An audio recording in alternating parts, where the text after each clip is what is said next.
Coming up on Locked On Rams, something I have never seen in an NFL football game in my entire life.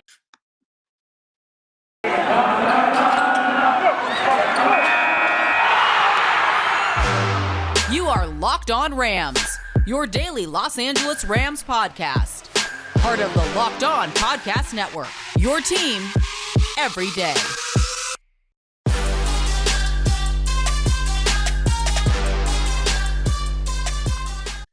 Thanks for making Locked On Rams your first listen every single day. Of course, you can find us everywhere you listen to your podcast. We are always free and available on all platforms. All right, let me tell you a little bit about myself before we get started. I heard a term on Locked On Bucs that I liked a lot. I am the godfather of the Locked On Rams podcast here on the Locked On Network. I did it way back when the LA Rams first came back to Los Angeles, and then it's changed hand a couple of times. I want to say thanks to Sosa for handling it last.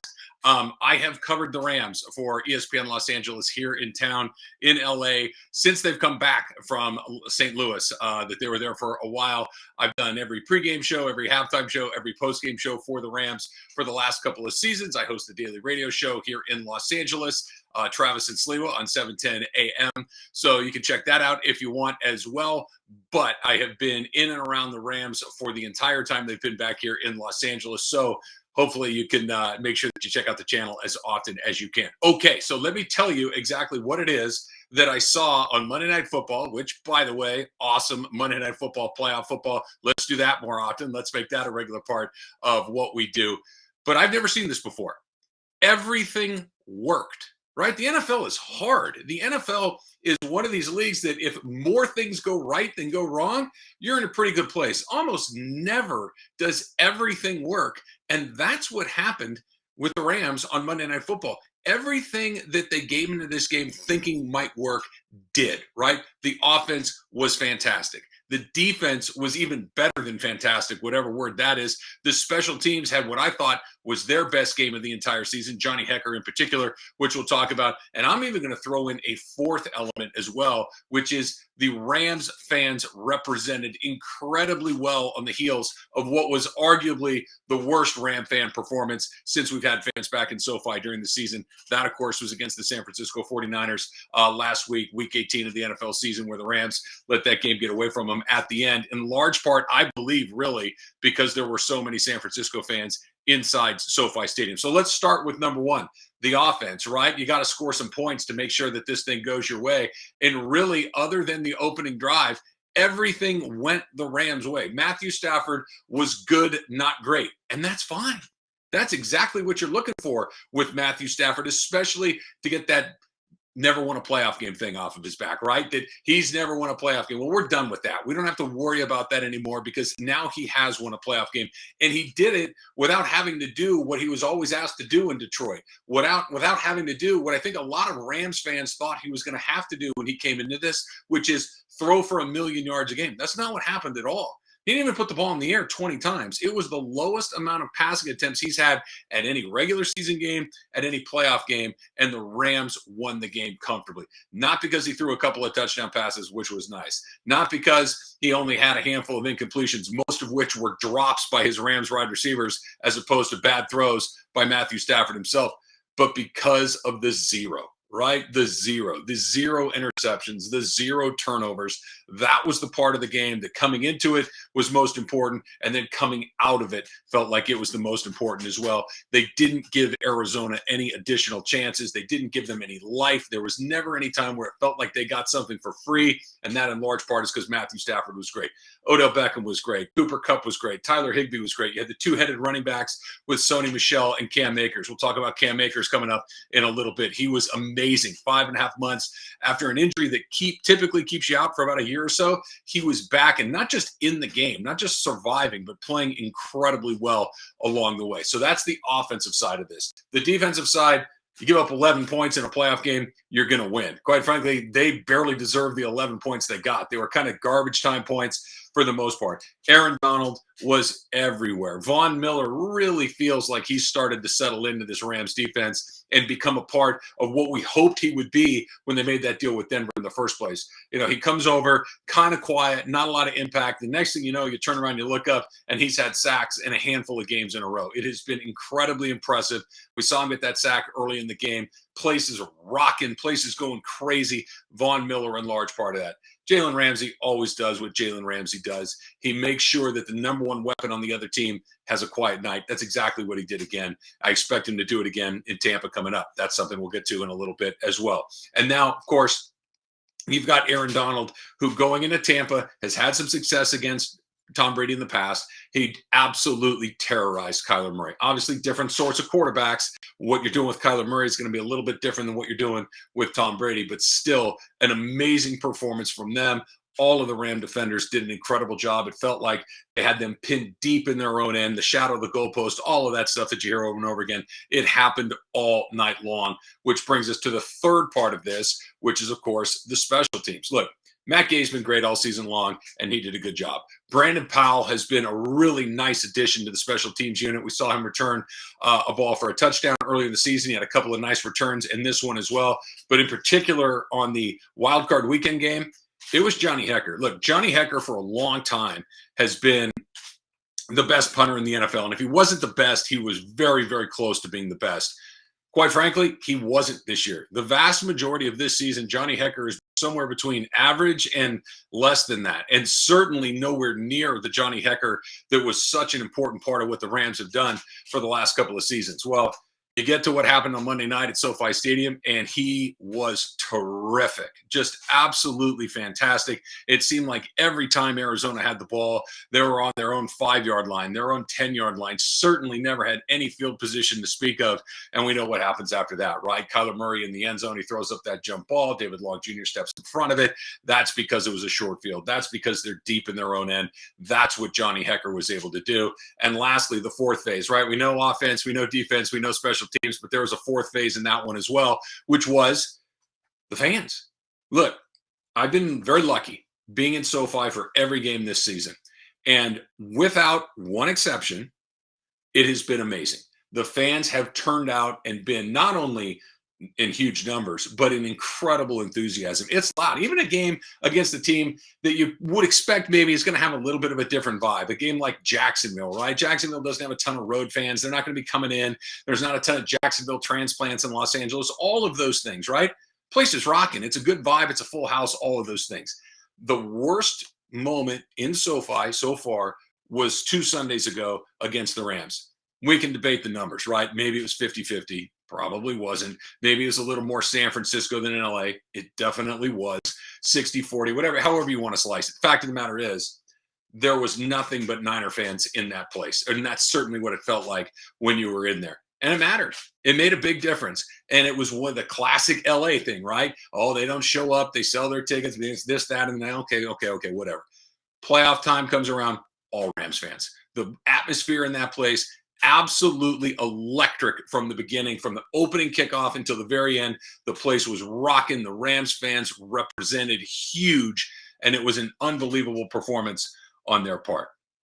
All right, coming up next, I want to talk about what has to go right in Tampa. We saw what went right in Arizona. What are the 3 things that need to work in Tampa for them to advance to the NFC Championship game? But first, let's talk a little bit about onlinegambling.com, right? Onlinegambling.com, they give me the challenge of picking that divisional round upset, an underdog that I think could pull off that huge victory. Well, I'm not going to go anywhere other than to the Rams, right? The Rams are underdogs on the road in Tampa Bay. What's a better win than that? Your team going on the road to do it right there. So if you are thinking about backing an underdog in the divisional round, make sure that you head to onlinegambling.com before you do that. Onlinegambling.com gives bettors the edge by providing the best and most trusted information to help you make the best decision possible before placing a bet. That includes their OG tips section, where we get to see their own underdog picks as well as the inside track on how to beat the odds throughout the NFL playoffs. Make sure you visit onlinegambling.com/NFL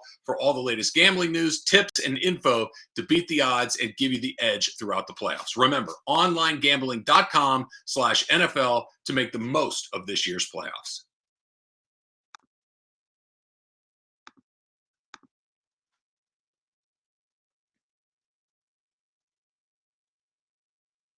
Okay, thanks for making Locked On Rams your first listen every day. And a big announcement, the Peacock and Williamson NFL Show podcast is going on the road right here in LA for Super Week. Follow the Peacock and Williamson NFL Show today and get the most comprehensive coverage of the big game. It's free and it is available on all platforms.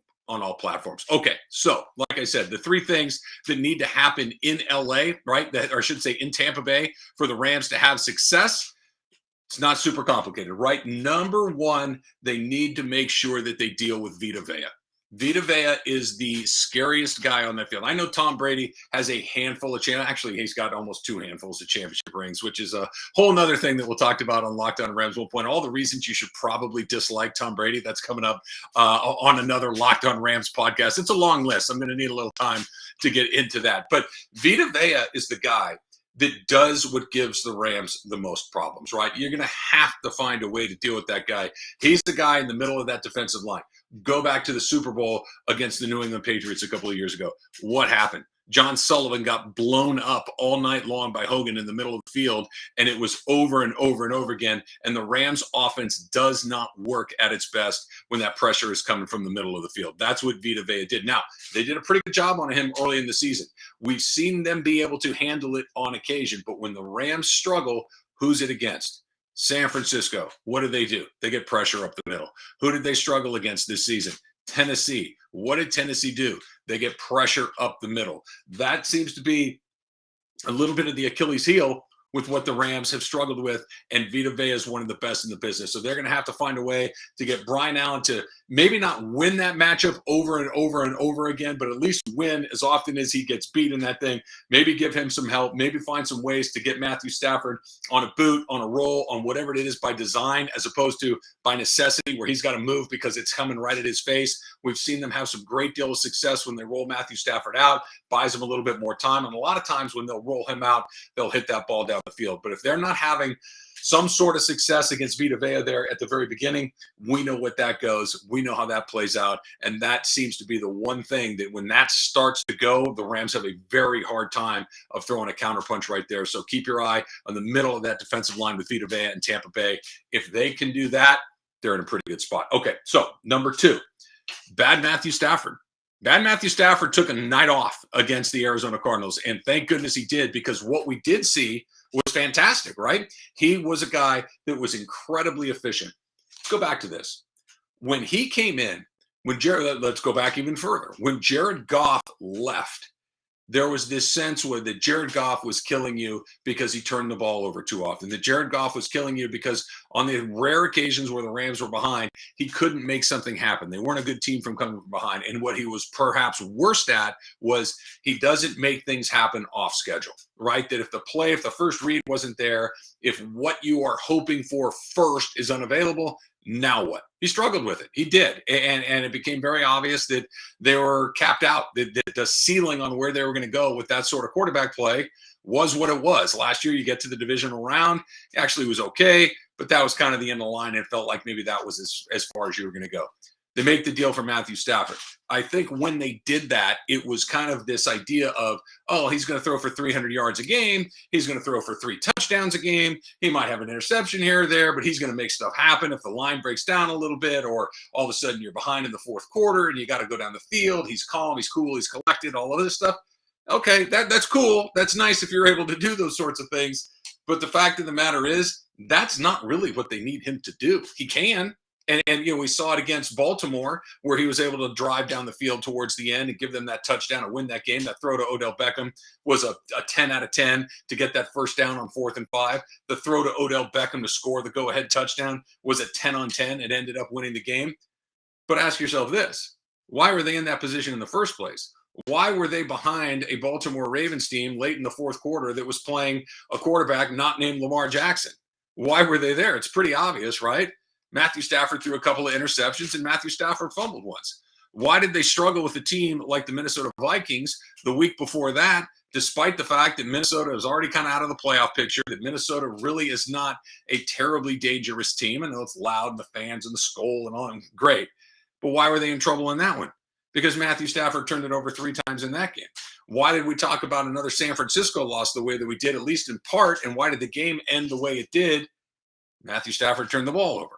This is what you have with him. It's not totally different than Jared Goff. Now, he's a very different quarterback than Jared Goff. I think that if you lined up 32 NFL general managers and said, hey, Jared Goff or Matthew Stafford, 32 guys are going to pick Matthew Stafford. I don't think that there's a ton of question about that. But the same problems were there. The Rams were in position to lose games when he turns it over. They lost 5 games this year. 4 of them you can directly attribute to him turning the ball over too many times, right? We saw it against Arizona. No turnovers, only 1 sack, not a lot of tough decisions to make. And when they were, he made the right ones. That's the good Matt Stafford, and that's what you need to see again coming up in Tampa, because if you turn the ball over to Tom Brady more than once, that's it. Enjoy your offseason. Get ready for the draft. Get ready for the combine.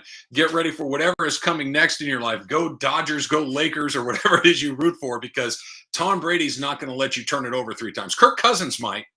Huntley might. But Tom Brady, not a chance. So good Matt Stafford has to show up in that game. That is the number one most important part behind Vita Vea. And then lastly, you got to move Tom Brady. Right? When there's not a lot of good ways to go in and beat Tom Brady. The one thing, this goes back to when the Giants did it the first time, when they were trying to close the perfect season. It goes back to when the Giants did it again. And we've seen him lose a handful of games. It's something that New Orleans does really well. It's kind of like that's been the kryptonite since he got to Tampa. It's something that the Rams did last season in Tampa. It's something that the Rams did earlier this season at SoFi Stadium. Move Tom Brady. Make him move his feet. Make him be uncomfortable. Does he turn into a bum? No. Is he still really dangerous and scary? Absolutely. It's Tom Brady, right? What is 7 championship rings and counting at this point? But what he struggles with is the same thing that every other quarterback in the history of NFL, flag football, backyard, high school, JV, take your pick. Any of those football, make him move. Make him uncomfortable. Make the pocket dirty, like they say. Have people around his feet. You tell me if you know somebody better at that than Aaron Donald. You tell me if you have somebody better than Aaron Donald at doing exactly what I just described. And oh yeah, by the way, throw in Von Miller, throw in Leonard Floyd, who sacked him the first time they meet. They sacked him 3 times. Floyd got 1, Aaron Donald got 1, and Kenny Young, who obviously no longer with the team, he had the 3rd one. But they were able to get him. They were able to put pressure on him. And while he racked up a bunch of yards, he only had 1 touchdown in that first game. Now, Tom Brady in January, very different than Tom Brady in September. There's no question about that. But the truth is the truth is the truth, right? If you can move him, you're in a pretty good spot. So that's the 3rd thing that I think that they need to get done to make sure that you're moving Tom Brady off that spot. You do those 3 things. You make sure that Vita Vea isn't blowing up what you do on offense. You make sure that Matthew Stafford doesn't give the ball to the other team. And you just make sure that Tom Brady's a little uncomfortable a handful of times a game. You got a pretty good shot. Okay, coming up next, I want to talk about the 3 most important players going into Sunday in Tampa that are not quarterbacks. But first, let's talk a little bit about TurboTax.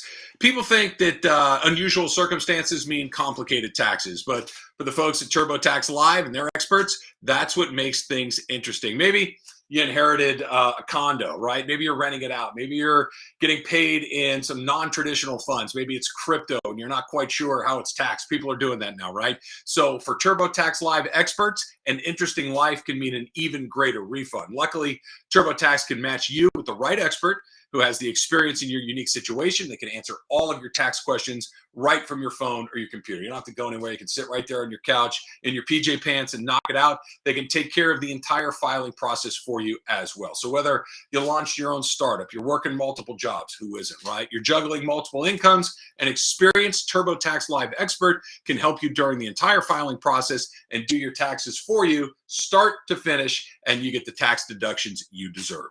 Visit TurboTax.com to learn more. You do your thing, they've got your taxes. Intuit TurboTax Live.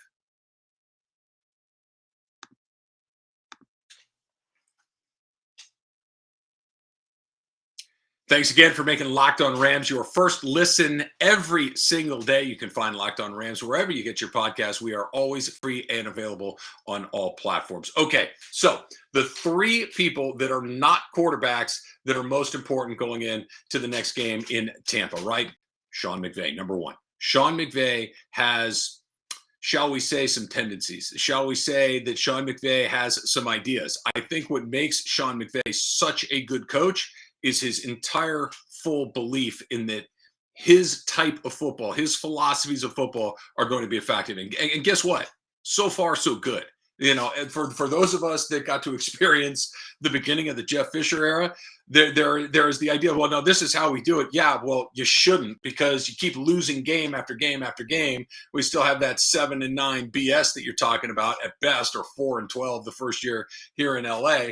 So let's mix it up a little bit. Let's be a little bit more nimble in our approach. Sean McVay comes in, and his philosophies that he believes in, his approach, his tactics, his techniques, his schematics have been remarkably successful. So it's very hard to be too critical about what it is that he does. I think one of the very few things that he does tend to do at times, especially when the game kind of starts to go a certain way, right? When the game is tight, love Sean McVay. When the Rams have a lead, love Sean McVay.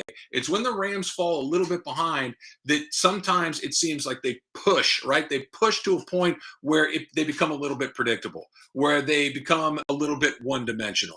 I understand if you fall behind by a couple of touchdowns, you got to throw the ball. You got to try to push the ball down the field. The clock is as much of an enemy as anything else. But I think that Sean McVay needs to be incredibly committed to making sure that they run the ball against Tampa. You want to be multiple in what it is that you do. And the Rams became far more multiple last weekend than they have been really the entire season, even before Darrell Henderson went down, right?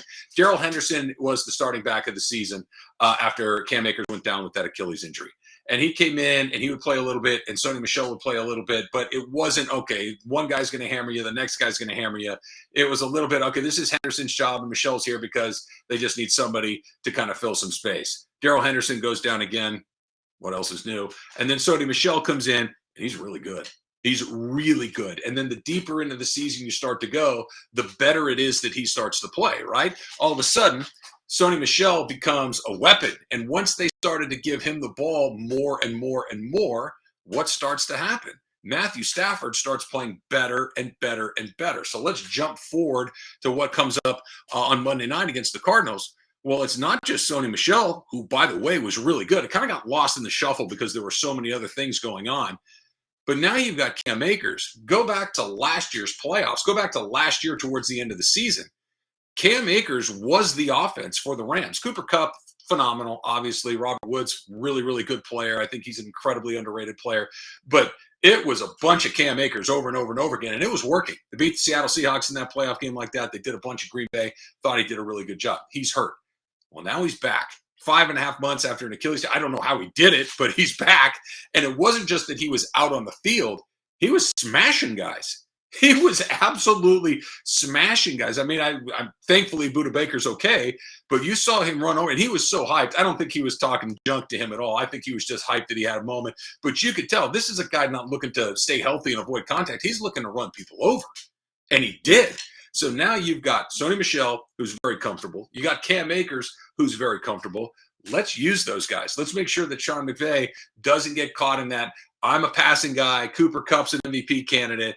Odell Beckham Jr. is one of the biggest stars in the league. Let's chuck it around a bunch. Tyler Higbee. Okay, cool. Like it a lot, but let's make sure that we keep running that game. I think that's why Sean McVay is one of the most important guys going into the game this weekend. Number 2, just said his name, Odell Beckham Jr. Hand in the air, right? Confession time. I did not think this was going to happen. When they acquired him, keep in mind Robert Woods was still had not gotten hurt yet, so he was still the number 2 wide receiver on the team. I thought it was more of a luxury item. If it works, great. If it doesn't, okay, whatever. I don't know how much football Odell Beckham Jr. has left. He hasn't played well in 2 years. They haven't been able to use him. You're telling me that no one could figure out that no one knows how to use him, and he's still really good, but they're using him wrong? Well, that's exactly what happened, right? Turns out nobody knew how to use him. Sean McVay knows how to use him. We saw him throw that pass. We've seen him make tough catches. He's an incredibly smart football player. The touchdown pass he had, the first one against Arizona, that was a great catch after a great throw. And of course, you can, if you want to double Cooper Kupp, be my guest, that leaves Odell Beckham with one guy covering him, and he's going to eat that guy alive. Matthew Stafford knows how to find him. So I absolutely think if you can use Odell the way that you used him against Arizona, and again, it wasn't a 10-catch day. It wasn't a 12-catch day. It was a relatively modest handful of catches, but they were big catches, and it keeps everyone else honest. He obviously understands the offense really well at this point, having been here for a couple of months now. All the credit in the world to Odell Beckham Jr. for being able to do what he's done since coming over. Another good day from him means very, very good things for the Rams. And then lastly, Eric Weddle. Okay, I don't know about you. I don't know how you feel after you have stopped going to the gym for a week or two, right? Maybe you're a runner. Maybe you got a cold, and so you take a couple of days off. Maybe it's a week. Maybe it's a bad cold. You don't run for a week. Then you take that first run. How do your legs feel the next day? Okay, that's a run around the park. That's a run through the neighborhood. Eric Weddle didn't play NFL football for 2 years, and then went out and played in an NFL playoff game and held his own. Okay? It was incredible. And look, you look at the stat sheet, he's not even going to show up, right? But he was out there, and what he allows Jalen Ramsey to do, you can't say enough. Because Jalen Ramsey knows Eric Weddle is going to be in the right spot. Eric Weddle is going to do what Jalen Ramsey is kind of hinting towards doing, right? If Jalen decides to take a shot, Weddle knows which part to cover, which part to pick up, which part to make sure that they're not exposed. Some of the other guys, and no rap on Taylor Rapp, no knock on a guy like Jordan Fuller who's out now, but those guys are going to kind of play it straight up. Weddle knows the ins and outs of this game. He's been around for a million years. It kind of frees Jalen Ramsey up to do some of the things that he needed to do. So that he was able to be out there at all, remarkable. That he played the way that he did, more remarkable. Here's a giant but. The but being Tom Brady's going to know how to take advantage of a guy that hasn't played in 2 years, where Kyler Murray probably did not. Jalen Ramsey is great, but he can only cover one guy at a time. Darius Williams has had a nice season again. He can only cover one guy at a time, which means Tom Brady's going to have somebody on Eric Weddle at different points in this game. He's going to know how to take advantage of that. If Tom Brady, what Bruce Arians said the other day, once he figures you're out, you're in trouble. Well, we're about to find out, because I would think that if you're Tom Brady and you're breaking the huddle, I'm looking for the guy that hasn't been on a football field in 2 years. So if he can stand up and hold his own, I think the Rams are in really, really good shape. Those are the three things that I think need to happen that aren't quarterback related going into this game. Okay, so let me tell you again, my name is Travis Rogers. I am your new host of Locked On Rams. It is a pleasure to be here. Make sure that you rate and subscribe and do all of that awesome stuff along the way. Make sure that you make us your first listen every single day here on Locked On Rams. And coming up on Thursday, it is a crossover edition of Locked On. I'm going to go on with David Harrison, Locked On Bucks. We're going to talk about all things Tampa, all things LA Rams. We got you covered. That is coming up tomorrow. And one last time, thanks for making Locked On Rams your first listen every day. Now make sure that your second listen is Locked On Bets, your daily one-stop shop for all your gambling needs. Locked On Bets, hosted by your boy Q, with expert analysis and insight from Lee Sterling. It's free, and it too is available on all platforms. Till next time, whose house? It's Locked On Rams' house.